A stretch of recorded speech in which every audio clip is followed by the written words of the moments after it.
Hi, so we're here at the Burden Botanical Garden and Museum where we have our sweet potato research plots.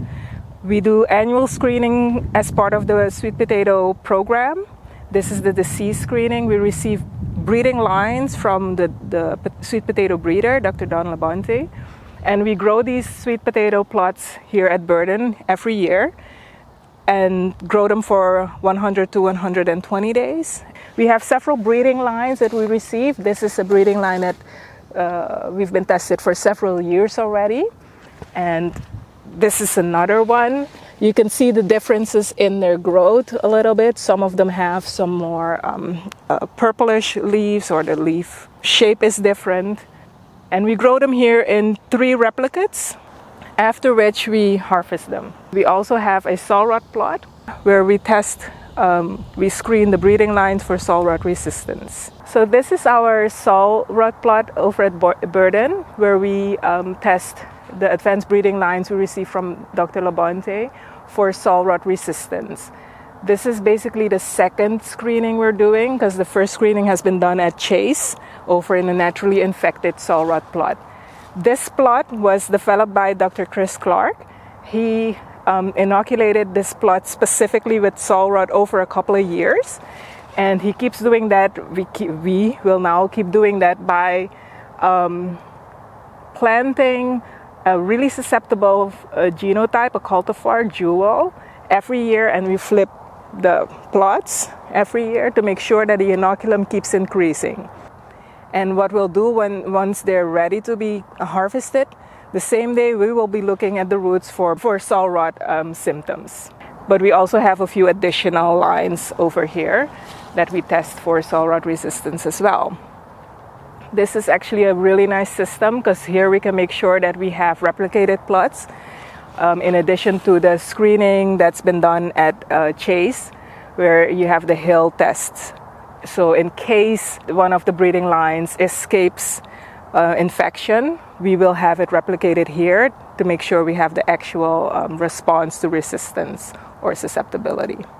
So after we've harvested these sweet potatoes, we go over to the sheds, our sheds here at Burden, and you'll now see a demonstration of the rest of the sweet potato pathology team that will show you how we actually inoculate the pathogens to screen for disease. Okay, today we're going to be demonstrating all of the different kinds of tests that we do for each breeding line. The first test is a Fusarium wilt test. We start with a slip that's about 12 inches long and break the leaves off, just kind of popping them so you're not creating a very large wound, but you just want a small wound right where the leaf was. Pulling the leaves off standardizes the test. It allows the plant to pull more nutrients and more water out of the soil, which is where the pathogen is going to be. It's going to be on the outside of the stems, so that's one other reason for doing that. Once all of the leaves are removed, the pathogen, which is Fusarium, has been growing on a shaker for about 7 days. We count the conidia and we standardize it to 1 × 10⁶ spores per mil. And then we take that inoculum and dip all of the stems into it. Okay, the stems are now inoculated. They're placed into already made holes in the soil so that they're evenly spaced. This is 1 replication, but each breeding line will have 4 replications of the same test. Once the stems are in the pot, we have the misters turned on, and the misters are going to mist for about 10 seconds every 10 minutes. It keeps the stems moist. They don't wither and die because they're drying out. They will wither and die if they are affected by Fusarium wilt. So we're going to wait 15 days, and after that time we're going to come back and look. Our susceptible standards will be completely dead, and hopefully our resistance will have leafed out a little bit and look really good. We test the severity of the wilt by cutting the stems at the soil level and looking at the internal markings and seeing what they look like compared to a scale. Okay, now we're going to begin the tests that we usually do right after harvest. After harvest, the roots have been cured for 5 days, and then we have all of the inoculum made, and we'll take one breeding line and put it in a basket, and then we're going to do in the same basket 4 separate tests. So we have the roots laid out in 4s in groups of 4. The first test that we're going to do is using the same pathogen we did during the summer with the fusarium wilt test. It's a fusarium, but this time we're going to be infecting the actual storage root instead of the stem, because this pathogen can infect the sweet potato in both different ways. One of the ways that we treat the potato is by scraping the outer skin off. This creates a wound which would naturally have occurred during harvesting.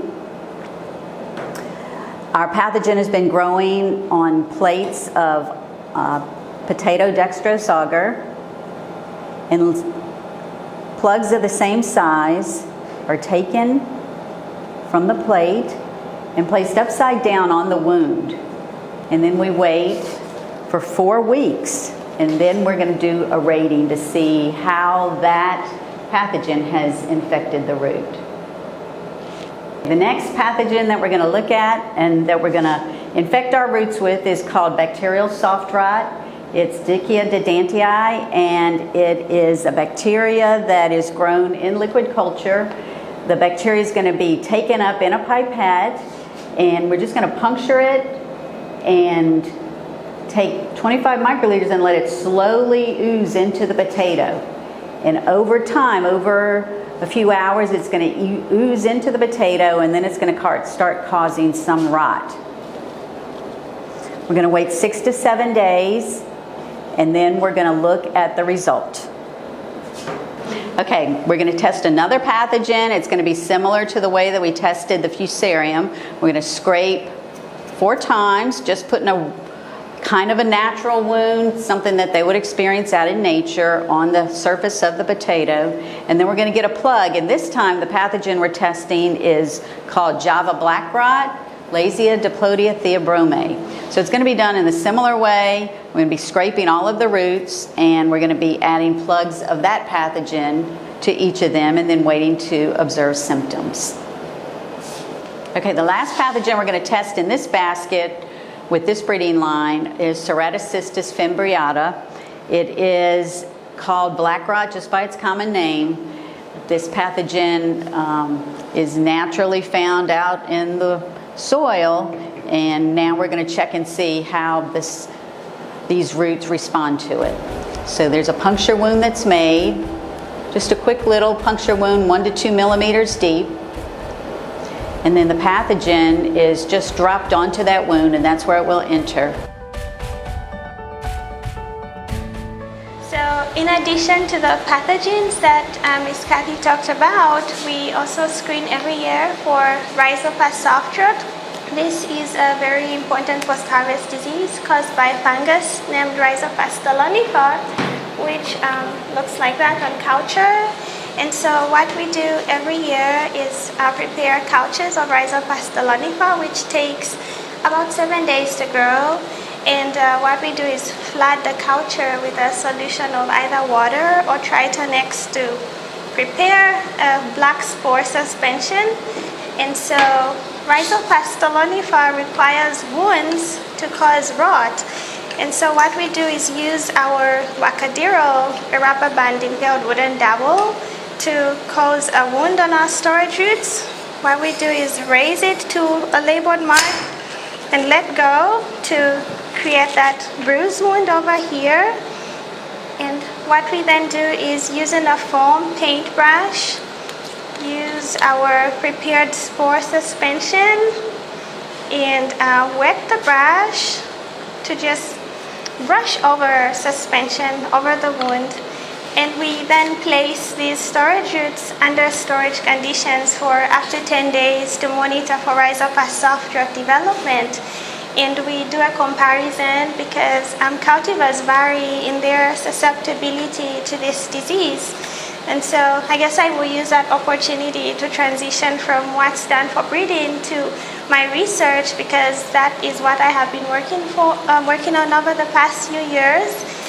In my research, we are trying to ultimately contribute to knowledge that will lead to the development of an integrated approach for managing this disease, because for many years it has been managed using a commonly used fungicide, Botran, which has been very effective and a cost-effective option for most growers and packers. But there is a need for us to identify additional methods, because Botran is going to be discontinued on markets, and certain export markets do not want pesticide residues on their roots. So we have been looking at different options, and my research has been focusing on exploiting wound healing, because I showed that Rhizopasta lanifa requires a wound to cause rot.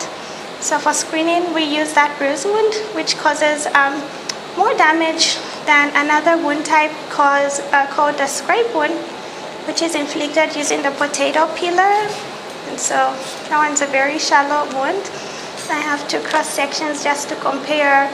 The bruise wound extends into the vascular cambium of the storage root, whereas the potato peeler is just taking out your native periderm.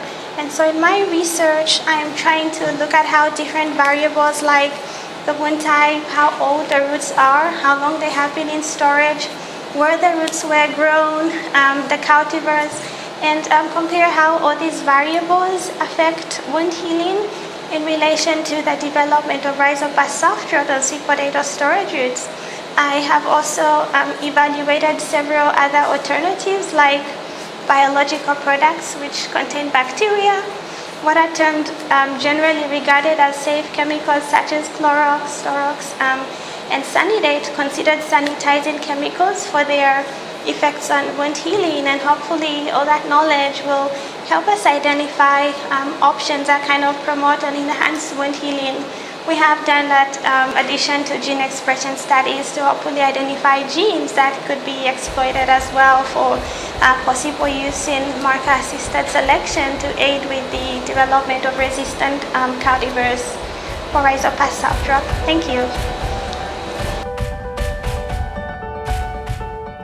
So the annual disease screenings that we do are actually really important for the sweet potato pathology program here in Louisiana and the sweet potato industry here in Louisiana. What we're looking for is multiple disease resistance.